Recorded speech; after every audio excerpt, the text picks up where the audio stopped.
You're tuned into Ronversations, the podcast where real talk meets real change, straight from the heart of Santa Fe.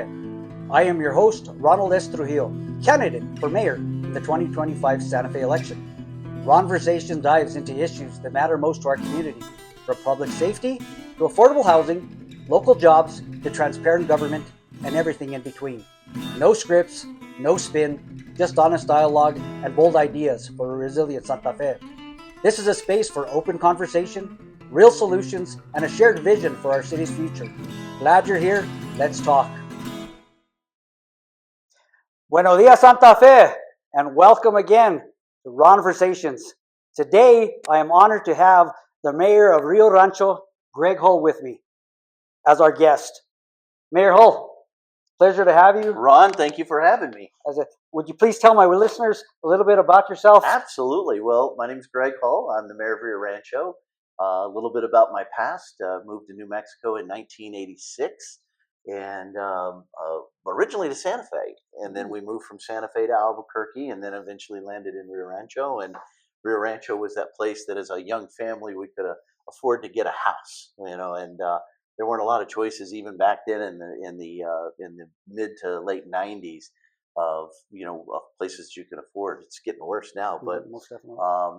honestly, when we landed in Santa Fe, as a young couple, it was unaffordable for us back in the 90s. But in 1987, my first daughter was born in Santa Fe, and then we moved to Albuquerque, where my second daughter was born, and then wasn't a few years later in 1995, 96.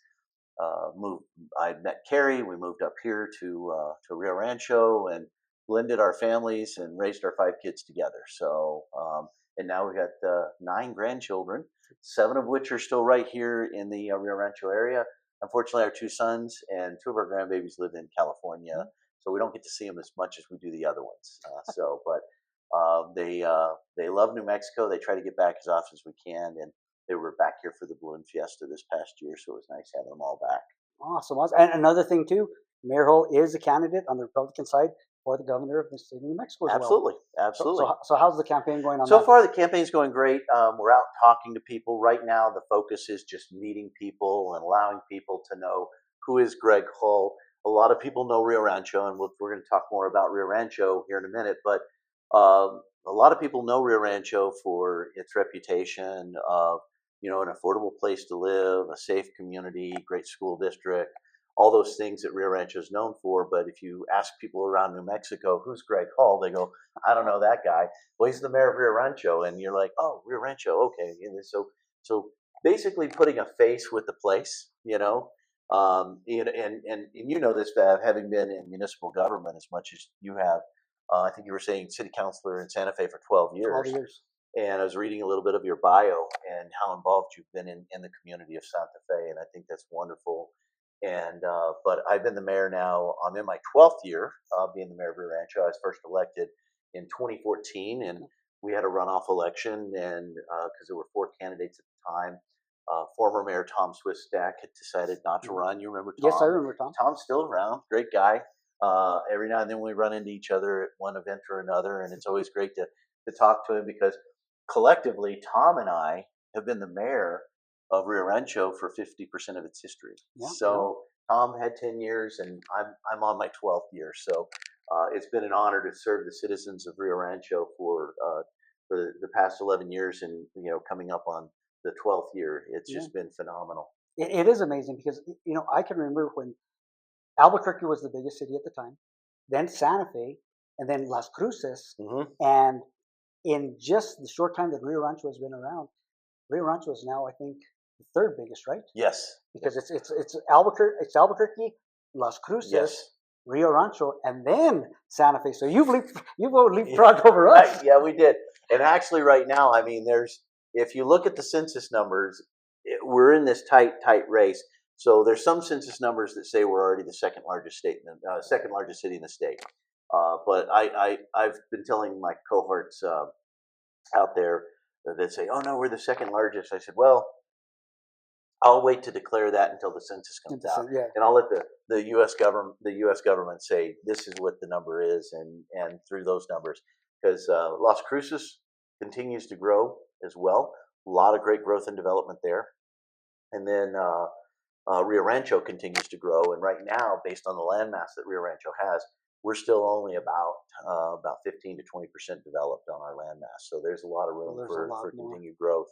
And so at some point in time, Rio Rancho will really boom into this, kind of a real metroplex next to Albuquerque. Most definitely. So yeah, that's the thing that I wanted to talk to you about, Mayor. Okay, on my drive here from Santa Fe, driving through as I made my way here to Rio Rancho, you know what I didn't see? I didn't see trash on the roads. I saw beautiful medians. I see a clean city. I see a city that I know people are proud to live here because, of what's happening here, how it's being run, and you are just this city. You're not even the capital city of New Mexico. We are, and I've been telling people for many years, Santa Fe is the capital city of New Mexico. Yet we don't act like a capital city. We don't look like a capital city. So I want to ask you, what are you doing? How do you keep Rio Rancho so clean, so pristine? These are the things I want to bring to Santa Fe. I want people when they're driving down Cerrillos Road, when they enter the city of Santa Fe, to say, "Wow, look at the beauty of this city." When you're driving down Cerrillos Road, I don't want to see weeds. I don't want to see trash. I don't want to see potholes. That is constant maintenance.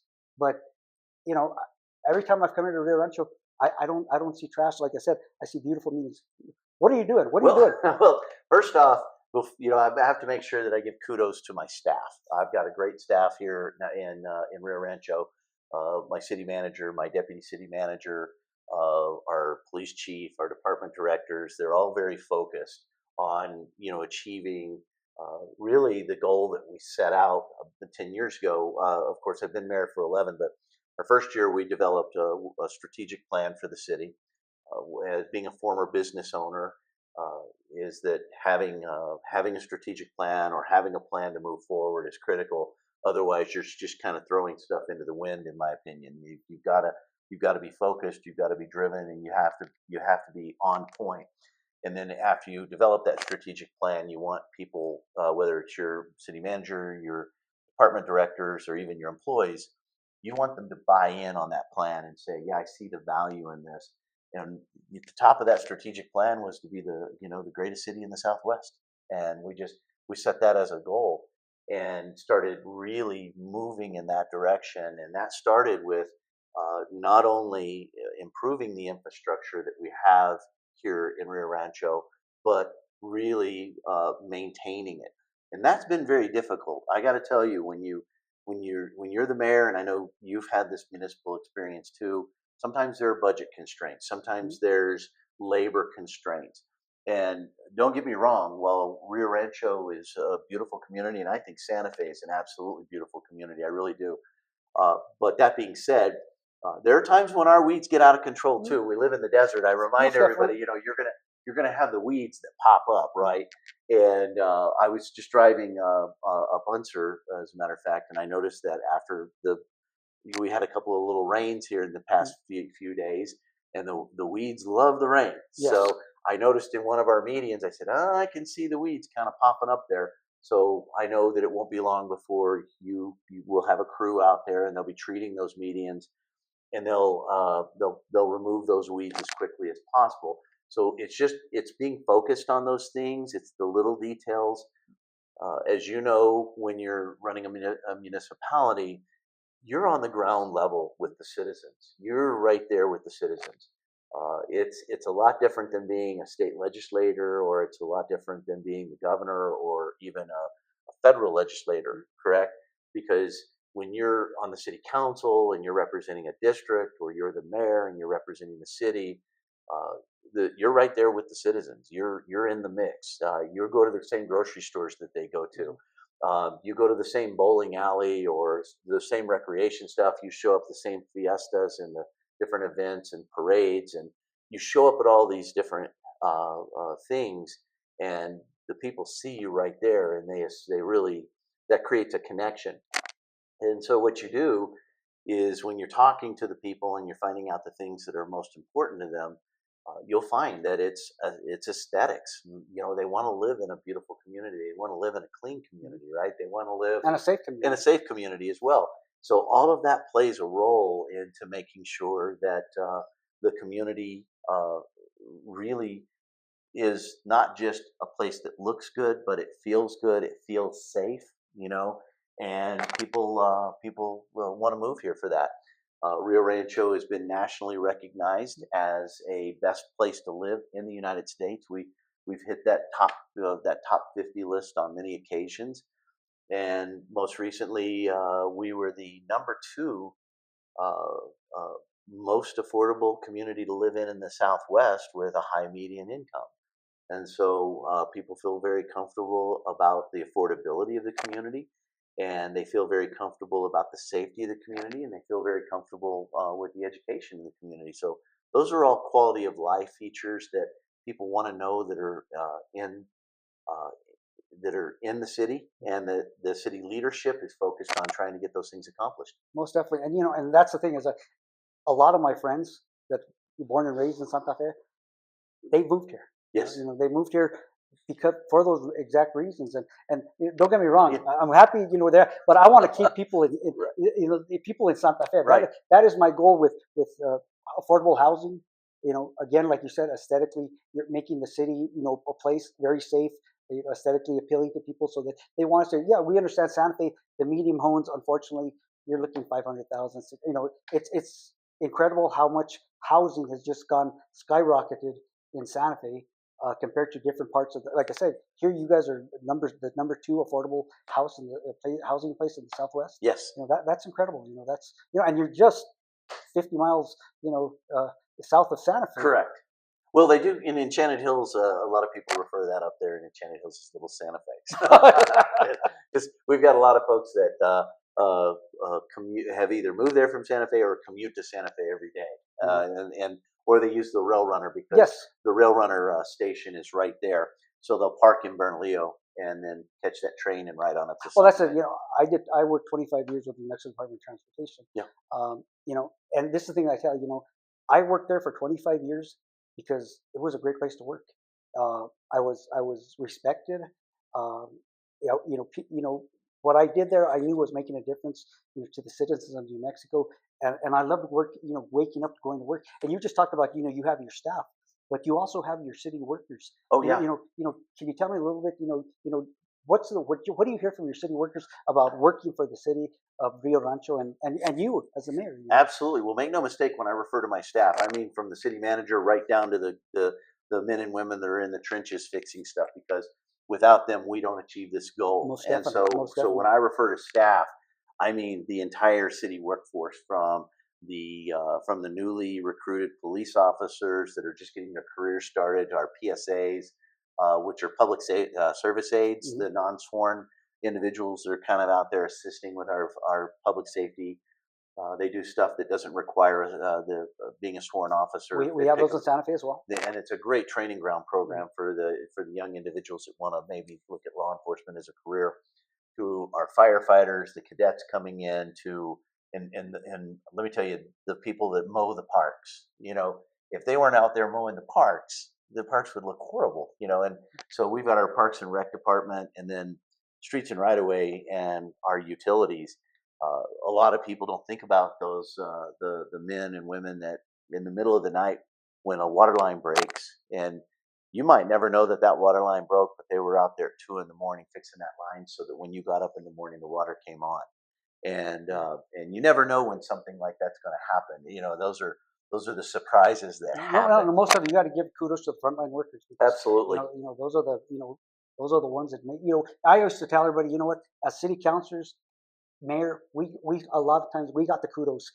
Thank you for doing this. Thank you for doing this. And I'd always say, no. I was like the middleman. I would talk to the city manager. The city manager would then talk to the director, and then they talk. So yes, we got the kudos, but I would always say, you need to go thank the city workers because they're the ones who are out there doing the job. We were just the go between. Well, if you've never gone to fix a broken pipe in a trench in the cold of January with the snow coming down and ice forming around you as you're putting your hands into this pool of water, trying to clear it out to get the pipe opened up so that you can put a patch on that pipe. If you've never done that, you don't know what that's like. I've been there, and because I do come from a blue collar background, and I've worked in a lot of different areas before I became the mayor. But that's a tough job, and it's a dangerous job because you think about it. There was we have some of these pipes that are buried, 7, 8, 10 feet down in the ground. They've got to get in there, trench those things out, put this, put the safeties in there, get down in that trench and fix those pipes. I mean, it's some work, and they have to double time it to get that pipe fixed. So our frontline workers are so important to us, absolutely critical to the success of the city, and I think one thing that I bring a perspective to is that I was kind of probably your most unlikely mayor. I had a blue collar background. Before I was a mayor, I owned a packing and shipping company, and we built boxes, we built crates. We built crates for Sandia National Labs, Los Alamos National Labs, Intel Corporation, but we also built crates for the antique stores and the artists around the state of New Mexico. We built a huge amount of art in the state of New Mexico, incredible, beautiful artwork. So we'd have a truck that would go up to Santa Fe twice a week to pick up stuff from like Jackalope and the different galleries up there off of up there in Santa Fe, and pick up the paintings and the pottery and the cachinas and just some of the most intricate artwork you could find. And it was our job to make sure that whoever came here and bought it, that we got it back to them safely and in one piece, and was still the original piece of art. No, that's well, when I mentioned about the frontline workers, I just recently had conversations with our city workers in Santa Fe, and when I was on the city council, I remember people wanting to work at the city. They loved working at the city. Yep. The unfortunate thing now is, when I talk to city workers, they're telling me they're not happy, and it's because, in my opinion, the lack of leadership at the city of Santa Fe, and what's the word I want to say is what's happened to the city. The bad vibes that are being sent by this administration to its employees. They're not listening to them. That's one thing I told them is, guys, how I am. I have an open door policy. I'm a mayor that's, you can come in, you can talk to me, we can have those conversations, we can have those dialogues. I need to know what's happening, because I've told them, I said, I'm gonna make sure that you have what you need to do your job, and also the training. That's the thing that I think, that a mayor needs to do. You need to listen. Yeah. You need to listen to all your employees, not just your city manager, not just your HR director. And to me, that's what makes a good mayor. So tell me, how is your relationship with your frontline workers? I think it's very good. And you can only speculate. You talk to them, Of you course. think, but from a leadership perspective, I think my relationship with the employees, whenever I get the opportunity to interact with them and talk to them, they seem pretty happy. That's good. And once again, but regardless of how they may feel about me, the one thing I just try to communicate to them, and this has to be the constant communication, is that I'm just grateful for the work they do. Because honestly, it's their hard work that makes this city look as good as it does. You show them the respect, right? And to me, I think that's what all employees want. They just want to be respected and know that what they're doing matters, and it does, because, like I said, you look at all the accolades that Rio Rancho's got. Santa Fe, we get a lot of accolades. Yes. A lot. Best place to go visit. Yeah. It's because of our history, and that's we'll now turn into that. In Santa Fe, as you probably know, we've had a lot of issues with what's happening in history. Unfortunately, we've had our obelisk. Yep. That's the Soldiers Monument. That was torn down. The statue of Don Diego de Vargas was regulated to the museum in the back. I know that Rio Rancho doesn't have that type of history and all that, but can you just give me a little perspective of what do you think about that? Because, like I said, if you're in the governor's office, yes, you're going to be hearing a lot of absolutely, stuff as well. Absolutely. No, when it comes to the history of New Mexico, it is a very, very unique history, and you have to look at the numerous different cultures that are involved, from Spanish to the Native American cultures, the Pueblos, the tribal nations, all of these different cultures really came together in New Mexico. And not everybody's going to agree that this perspective is right or that perspective is right. But that's honestly, when I look at New Mexico and how it's come forward as a state, there is that great opportunity to have those conversations. And so, if a statue is offensive, then we need to talk about that, or the obelisk, if that's offensive, we need to talk about that. But allowing it to just be torn down and with no Well, consequences. what I say is, when you just talk about it, has to be talked about. On that point, Mayor, as you mentioned, my whole campaign right now is based around collaboration. I want to be able to collaborate with the county, Yes. with the state, Yes. because that to me is what's not happening in Santa Fe, especially. Right. We have issues with homelessness. A really big issue, and I've been going to meetings on that. We just had an issue with that. They just redid a new contract with an out-of-state entity. Sure. So that created a lot of tension in the city. But again, too, when I talked to the people that were there, they were blindsided. There was no dialogue, no conversation. Right. The city, the council just came in. We're going to do this. The mayor, and that's not the way you work with the city. No. You have to be able to go out there, reach out, bring everybody to the table. That's the thing that I say did not happen on when we're talking about what's happened over there with the obelisk. Yes. The mayor only brought certain people, the ones he wanted to hear. Didn't bring the Pueblos, didn't bring other entities, other organizations that had stake in it. And that's one thing I've always said. When I'm mayor, we're going to bring everybody, all the stakeholders to the table, have the dialogue, and also have the dialogue with the community, because they deserve to be heard as well. Well, Ron, that's a unique perspective that we get as mayors, and once again, as city councilor. When you're that close to the people in your community, you have that opportunity to listen. And I say it's an opportunity to listen because you don't always get that from every leader in the state. But one of my credentials that I'm very proud of is that for 8 years I was the chairman of the New Mexico Mayor's Caucus. And I got to work with mayors across the state, and I got to have one-on-one conversations with these mayors about what was going on in their communities. And I've always talked about this one-size-fits-all approach that comes out of Santa Fe, and that doesn't work when you think about the diversity in our state, the difference from Gallup and Grants and Taos, and the difference from Taos to Clovis, and the difference between Clovis and Socorro or Silver City, right? All of these communities are so very different and have their own community identities and cultures that need to be acknowledged, need to be respected, and need to be listened to.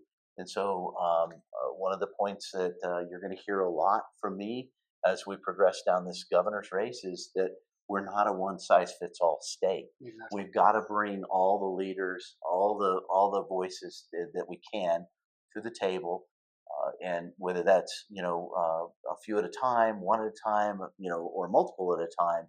It's getting that input to understand, what do you need in your community, and what do you need in your community?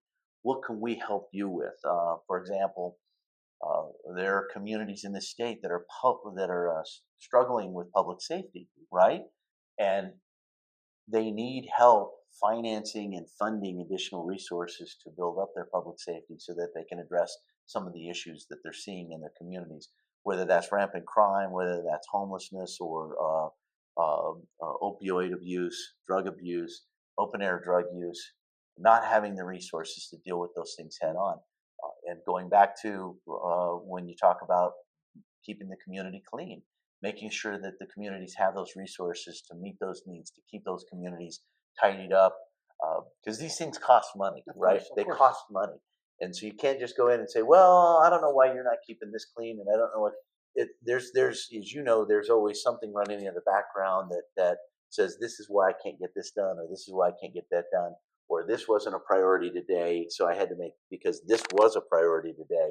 And you shift those things because communities are very fluid. Exactly. They are extremely fluid, and they are ripe with personalities, right? And each of those personalities adds to the character of the community and the culture of the community, right?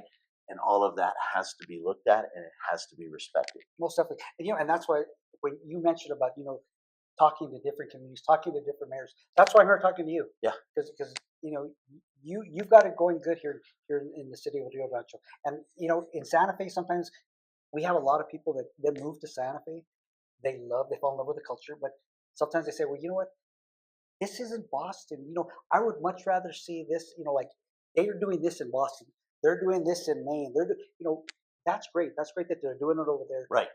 This is the way we do it here in Santa Fe. Correct. We've done it for 400 years, so we must be doing something right. But my perspective, though, is going out to mayors within the state of New Mexico. Yes. Because like I said, I consider New Mexico one of the, if not, there's a lot of states here, but this is my home. Yes. I love this state. It's to me the most beautiful state, the land of enchantment, as most people call it, the land of entrapment. Yes.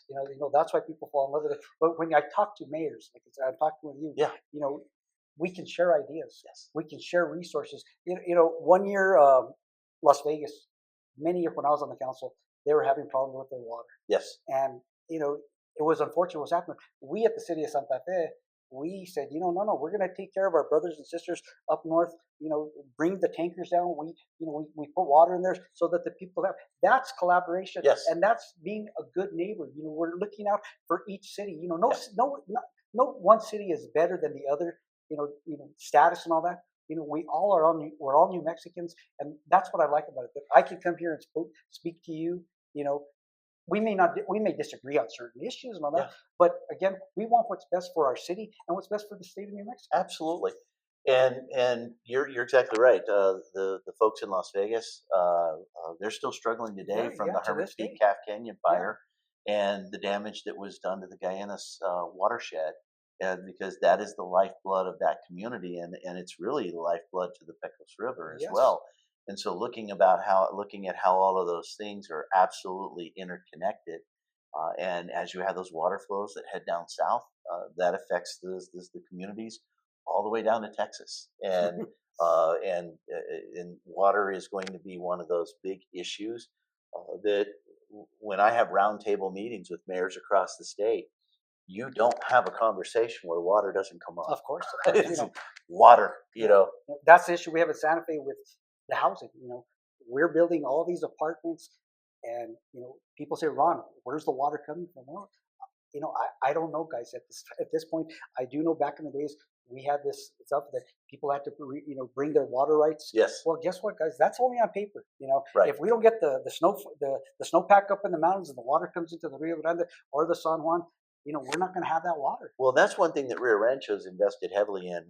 We were the first city in the state with what's known as an aquifer reinjection or an aquifer recovery system, where we take our reused water, we clean it to near potable quality through one of our water treatment facilities, and then we run it up to an injection site where we clean it one more time and we make sure that it's purified, and we put it right back into the aquifer. We have an obligation to make sure that we return a certain amount of water back to the river, because we've got to make sure that we're not taking water that's not ours. Yes. But we use that water and then we clean it and either return it back to the river or put it back in the aquifer from where we got it, and that helps us balance that long-term demand on water as far as Rio Rancho and downstream users are concerned.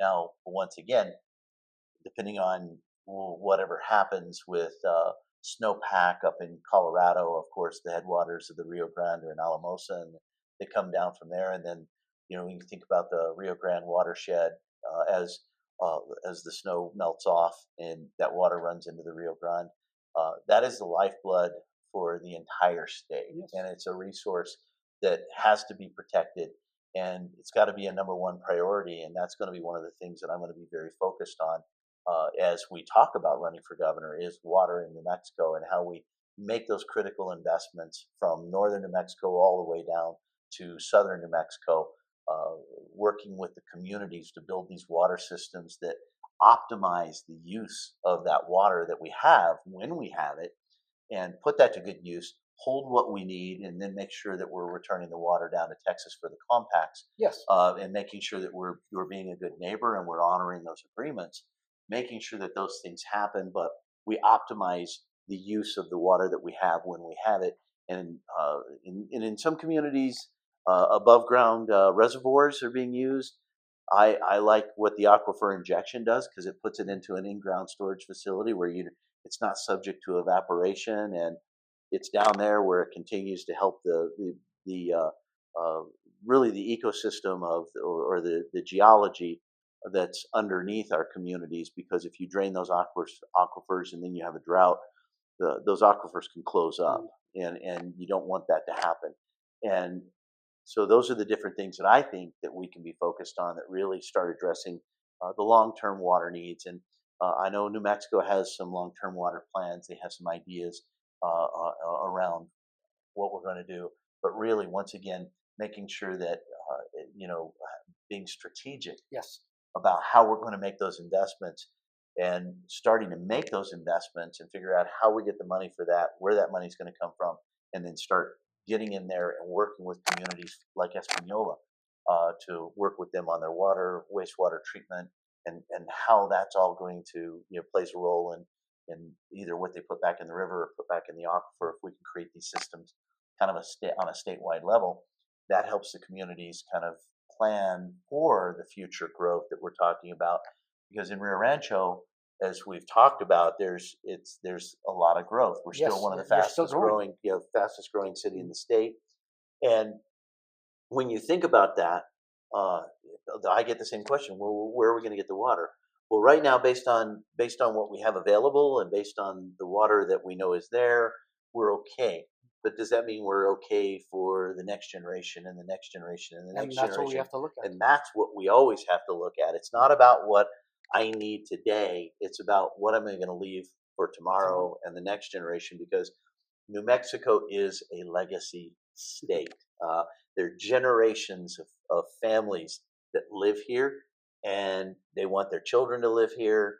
And if we don't address some of those issues right now, you're going to see even greater exodus of individuals out of this state looking for opportunity and a way of life and quality of life in other communities. So that's going to be critical to the long term, future of New Mexico.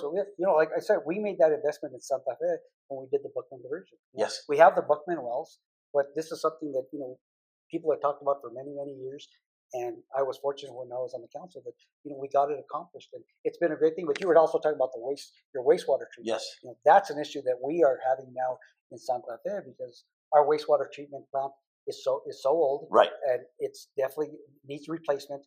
But you're looking at the cost. I mean, I've already heard excess of $650 million just to replace that. And guess what? Every day the price just goes up and up and up. So this is critical for the city of Santa Fe as well. This is something that's, when I'm mayor, it's going to fall on our lap, our administration, to get this done. So can you tell me something about your wastewater treatment? But you're going to need, I'll talk about our wastewater treatment facilities here. But you're going to need a good partner, that you're going to need a partnership with the state to help with that. Yes. You can't pick up a $650 million ticket on your own, right? Exactly. And I actually am very, familiar with the expenses that you guys are running into in that wastewater treatment facility. Now, here in Rio Rancho, the development has been interesting, because back when we first became a city, it was actually before we became a city, there was a original wastewater treatment facility down by Intel Corporation. Okay. Now, we've since decommissioned that one. But as the city continued to grow, there was another one put up near River's Edge. So we actually have right now currently 1, 2, 3, 4, I want to say 4 wastewater treatment facilities. Let me be sure that, no, 3. So we've got the one over in the industrial park, we've got the one up in Mariposa, and we've got the one here in Cabazon. Okay. And so the Cabazon plant, we went ahead and expanded that one, and then shut down the one that was over behind Intel. What the Cabazon plant and the Mariposa plant, those are the future of our wastewater. We're going to continue to expand on those. We're working on the older plant that's over in the industrial park to upgrade that one as well. But the MBR plants are really it's a membrane bioreactor plant that cleans the water to pretty close to near potable quality. And then we can take it to an injection site, clean it one more time, and then inject it back into the aquifer. So you're injecting it back into the aquifer. Correct. Okay. And so I think as we move forward, we need to see the communities in New Mexico investing in these better technologies that allow that water to be cleaned and reused in more than just irrigation or dumping it back in the river. If you've got that ability to keep that water. Now, in Rio Rancho's sake, we have to return a certain percentage of what we pump back to the river. Yes, I So, understand so that. once we meet that obligation, we're looking for ways to utilize the water that's left over by doing creative and innovative things like aquifer injection. And I think that's something that we can really work with communities on a statewide basis to implement these things. I know a few years back, I met with, excuse me, few years back, I met with the former Clovis mayor, and then I meet with the current Clovis mayor. Uh, really great guys. But Mayor Lansford had come over to Rio Rancho to look at the aquifer injection system because they're on a big aquifer over there that's in New Mexico and Texas and up in Oklahoma and in Colorado. It's called the Ogallala aquifer, and that aquifer is going dry. Wow. And so that needs to be looked at from a holistic standpoint because the upstream users of those aquifers are impacting the downstream users, and then of course that impacts everybody from Clovis to Portales to Lovington to Hobbs all the way to Jowl, and that has a huge impact. So these are big long-term solutions that have to be looked at systematically, and those investments have to be targeted investments that create results that we can point to and say, okay, we just made this investment here. Maybe that starts in Espanola. Maybe that starts in Las Vegas. Maybe that starts in Santa Fe. Maybe that starts in some upstream communities that start to solve the problem at the top of the aquifer so that we're making good results. On that point, Mayor, talking about your wastewater treatment, I'm going to ask you right now for an invitation because I'd love to tour it, see what you guys are doing here in Rio Rancho because I want to get ideas as to how we can make Santa Fe's because it's something that's going to come up in Santa Fe. Absolutely, and we welcome mayors and utility professionals to come and tour our facility, see what we're doing, see the investments that we're making because really we are making investments for the future. It's expensive. Don't get me wrong, it's expensive, but we have made a commitment to putting the systems in place that make sure that we are being responsible and creating sustainable solutions to the water needs, not just for Rio Rancho, but for all of our neighbors to the south. And that is very important to me. It's very important to my staff. It's very important to the community that we use that resource in a responsible way because we're not the only owner of it, right? Exactly. So you have to use it in a responsible way. And we've done some really great strides up here in Rio Rancho. So I would look forward to giving you a tour of the MBR plants. We have this really here in Rio Rancho. We have an arsenic treatment facility because here in this area, because of the volcanoes just to the west, there's a high arsenic content in our water. So that has to be cleaned out as well. And then go to the injection site, which is impressive in and itself because we do some additional cleaning techniques, including ultraviolet treatment to the water to make sure that it's free of any type of bacteria or anything like that. Of course. And then we put that back in the aquifer, and we actually have monitoring wells to make sure that everything's good. We can monitor for any type of potential contamination. So you've got all these things in play. These are the investments in the future as you go forward. Some of the other things that we're going to be looking at in the future for New Mexico, obviously, is desal for some of the deep aquifers that are down there. But those are all incremental components to a long-term plan that set up New Mexico up for a strong future. Well, great. Well, Mayor, I just want to thank you for coming out to Ronversations. Thank you for inviting us to your house. With that, I'd like for you to, end us up. Tell the people, more about your campaign, what you're going to do. The camera's yours. Oh, well, absolutely. Well, as we've been talking about, my name's Gregg Hull. I'm the current mayor of Rio Rancho, and you can look me up at gregghull.com, and that's GREGGHULL.com, and you can sign up for notifications and learn about the different things that we're doing right here in Rio Rancho. And then also, I encourage people to explore our city's website because there's a huge amount of information about all the stuff that's going on in Rio Rancho right on our city's website, whether it's road repair, public safety, some of the recreational things that we've been doing, our libraries, our swimming pools, all of those things. We've got information on the city's website about how those are accessible to everybody. So come out and check us out. And once again, gregghull.com. And we'll see you out there on the campaign trail, I'm sure. I'm on the campaign trail as well. You know that. Absolutely. Okay. With that, adios Santa Fe. See you next time. Have a wonderful day.